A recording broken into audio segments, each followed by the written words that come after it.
If you may, let me tell you how I, Lou Yeager, got involved with this and where it went to. It was October of 1969. A friend of mine woke me up one night, called me on the phone and said, "Hey, I had this terrible dream that the Beatle, Paul McCartney, was dead." Well, I indicated to the person that perhaps a person should go back to sleep. It was 3 o'clock in the morning. We'll talk about it in the morning. Well, that didn't do it, because that person was very insistent, and it told me that I had to get out of bed and start looking at some of these clues. Well, I did, or else I was never going to get any sleep anyways. And we kind of got to number 9, and by accident I had turned number 9 backwards, which was Revolution number 9 from the Double White Album. And I heard, "Turn me on, dead man. Turn me on, dead man." Well, that was it.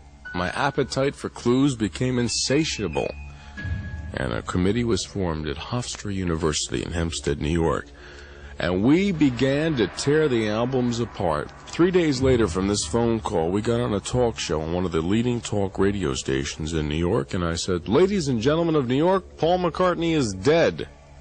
And that's when it all blew apart, because the number 1 rock and roll station had heard this, and a disc jockey on the air started turning the records backwards on that station.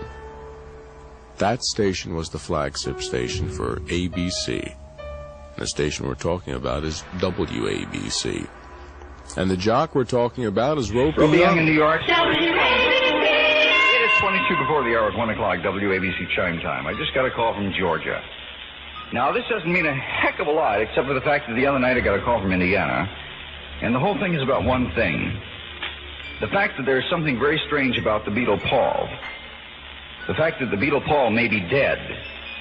In Indiana University, for instance, at Bloomington, there are 30 students working on a research project indicating that the Beatle Paul might be dead. There's something very strange going on. It may be a promotion stunt, or it may be the real thing, or it may be the Beatles trying to tell us something.